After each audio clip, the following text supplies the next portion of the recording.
안녕하세요. 저는 영국에서 저널리스트 기자로 활동 중인 벨라라고 합니다. 제가 영국에서 저널리스트가 되기까지의 과정은 꽤나 험난했는데요. 두 번 다시 생각하기 싫지만 저의 고등학교 시절로 돌아가 말씀을 드려야 할 것 같습니다. 제가 유독 고등학교 시절을 끔찍하게 생각하는 이유는 저희 아버지 덕분인데요. 아버지는 허황된 한방만을 노리며 이것저것 무리하게 사업을 확장시키다가 쫄딱 망하고 빚까지 지게 되셨거든요. 문제는 그 다음이었어요. 매일같이 폐인 생활을 하시던 아버지는 결국 저 혼자 남겨두고 무책임한 선택을 하셨습니다. 어머니는 제가 어릴 때 돌아가셨기에 졸지에 고아 신세가 되어버린 것이죠. 아버지께서 사업에 망하면서 진 빚은 상속인의 재산에 따라 자연스럽게 탕감이 될 예정이었습니다. 제가 그 선택을 하지 않았더라면 아마도 그렇게 힘든 생활을 하지는 않았겠죠. 영국에는 이러한 경우에 당연승계주의를 취하지 않고 인격 대표자 제도를 통해 구조적으로 미성년자 및 모든 상속인이 초과 상속채무를 승계하지 않도록 하고 있습니다. 즉 부모나 가족의 빚을 자식이 대물림하지 않도록 법률적인 제도가 마련이 되어 있다는 말이죠. 하지만 저는 결과적으로 그러한 법의 보호를 받지 못했습니다. 정확하게는 받지 않았죠. 어머니와의 추억이 가득한 집을 절대 내어주지 않으려 했기 때문입니다. 결국 저는 그에 합당한 빚을 짊어지게 되었고 이때부터 저는 지옥 같은 인생을 살게 되었습니다. 집을 제외한 집안의 모든 물건들에는 소위 말하는 빨간 딱지인 압류 스티커가 붙었습니다.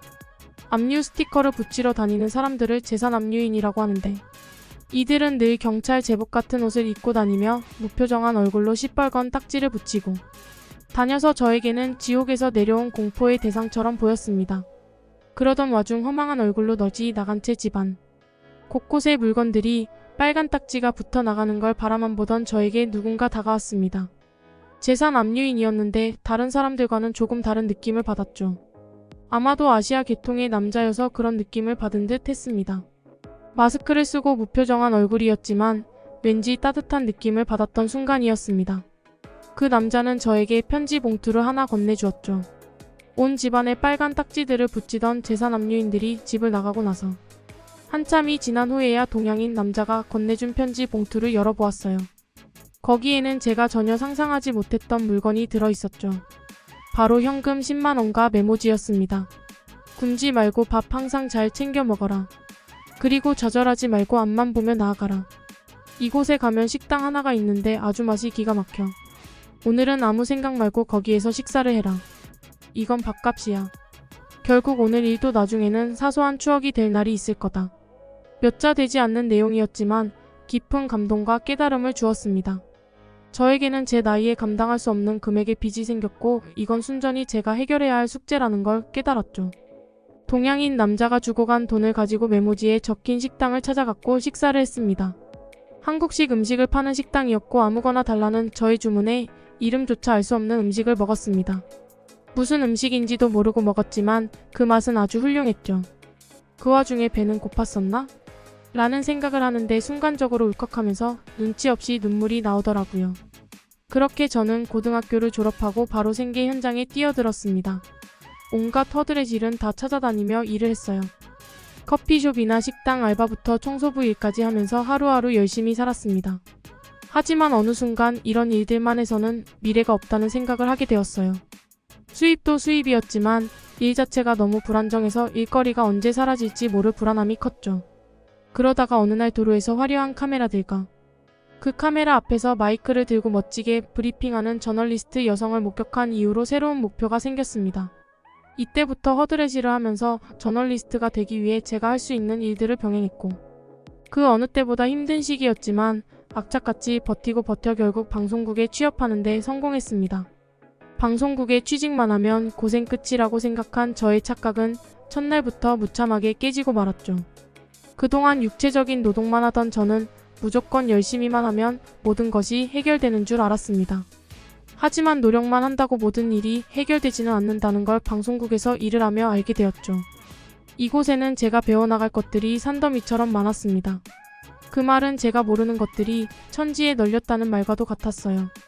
그렇게 힘든 시간을 버티며 기자라는 직업에 익숙해질 무렵 처음으로 주도적으로 취재를 도맡아서 할 수 있는 기회를 얻었습니다. 영국 내 한국인들에 대한 취재를 하는 것이었는데요. 그들은 영국에서 어떻게 적응하고 생활했는지 등등 외국인 특집 프로젝트였습니다. 처음으로 취재를 나가게 된 도시는 뉴몰든이었습니다. 미국에서 한인타운이라고 하면 LA가 있듯 영국에는 뉴몰든이 있었죠. 통계청의 말에 따르면 뉴몰든에는 한인이 2만 명이 넘게 거주하고 있었습니다. 거주 환경이나 학군이 좋아서 사람이 살기에 괜찮은 지역이었고 동네 풍경도 빈티지적인 고풍스러움을 자아내는 동네입니다. 그런데 이곳에서 운명적인 사람을 만나게 될 줄은 정말이지 상상도 못했습니다. 한인들을 상대로 식사를 대접하며 봉사활동을 하는 단체에서 취재를 했는데 여기에서 아주 근사한 남자를 만나버렸죠. 전날 비가 잔뜩 와서 그런지 바닥에는 온통 구덩이와 흙탕물 투성이었는데 제가 발을 헛디디는 바람에 완전히 흙탕물에 굴러버렸지 뭐예요. 구두굽도 나가버리고 옷도 완전히 다 버려서 취재 진행이 어려울 정도였습니다. 이날 이후론 꼭 여벌을 가지고 다니지만 이때는 그런 게 있을 리 없었죠. 그때 제 앞에 웬 동양인 남자가 나타났어요. 어디 방송국에서 나오셨죠? 제가 이런 상황을 그냥 지나치지 못하는 성격이라 일단 업히시죠. 저쪽에 가면 탈의실과 여자옷이 좀 있을 겁니다. 안 잡아먹을 테니 업히세요. 제가 보기보다 눈이 높습니다. 부끄럽지만 당돌한 듯 까칠하면서도 부드러운 이 남자를 보는 순간 첫눈에 반해버렸습니다. 그 사람은 한국 남자였고 이곳 뉴몰든에 봉사활동을 하러 온 사람이었습니다. 취재를 하러 온 저는 오히려 이 한국인 남자에게 취재를 당해버렸죠. 다른 오해는 마세요. 그냥 여러 가지 질문 세례를 받았다는 뜻이니까요. 그날 이후로도 개인적인 만남을 가진 우리는 서서히 연인으로 관계를 발전시켰습니다. 오로지 앞만 보고 달려가던 내가 이런 행복함을 느껴도 되는 걸까?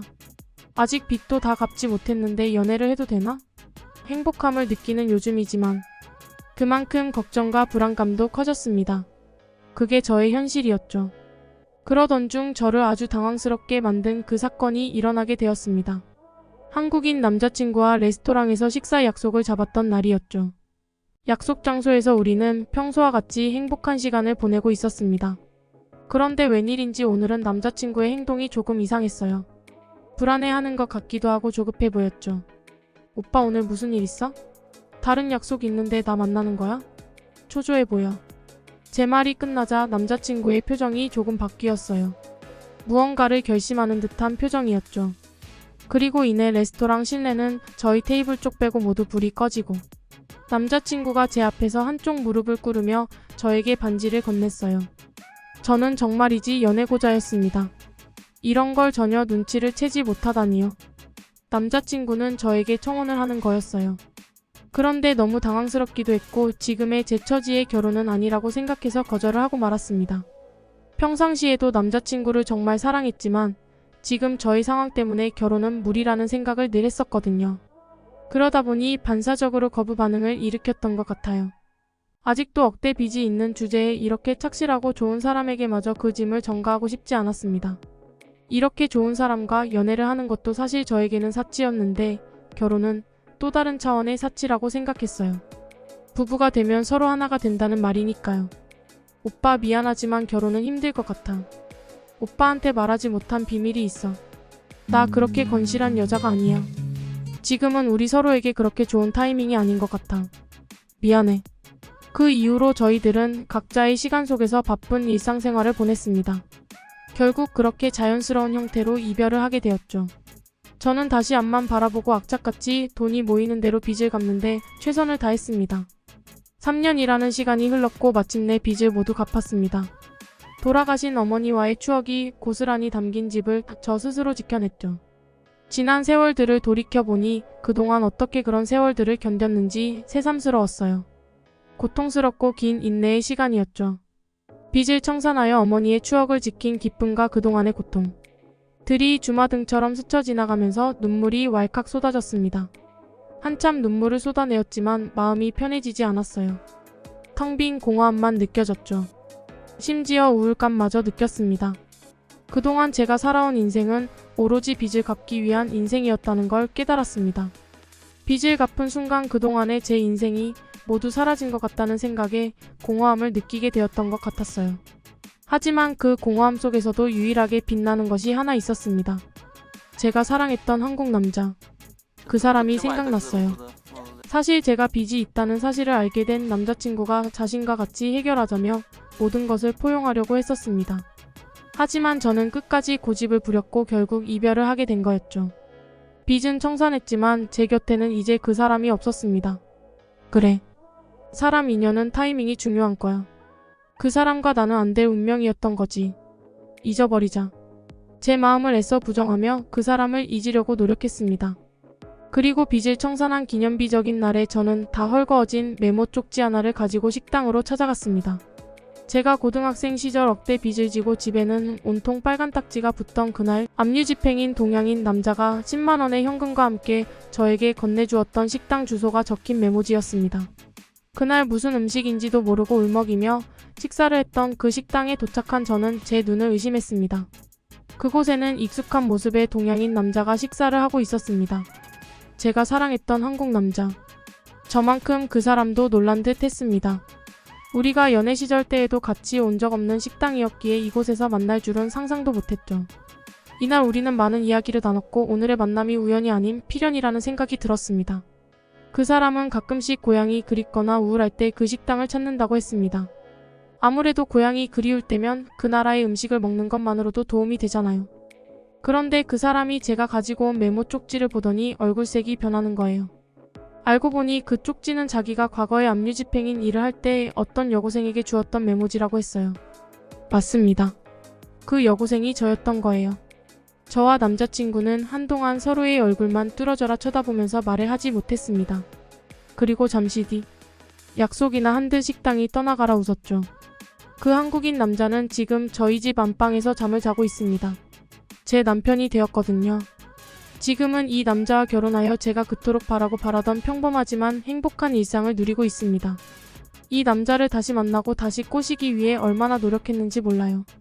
아니 글쎄 저번에 저한테 차였다면서 이번에는 절대 프로포즈는 하지 않겠다는 거 있죠? 무슨 남자가 이렇게 소심해요? 그래서 제가 프로포즈를 해버렸습니다. 누가 하면 어떤가요? 지금 이렇게 행복한데요. 저희 남편을 만난 이후로 인연이라는 걸 믿게 됐어요. 지금도 앞만 보고 달리시는 분들 많으실 텐데요. 적어도 오늘만큼은 주변의 소중한 사람들과 좋은 추억들을 남겨보시는 건 어떨까요?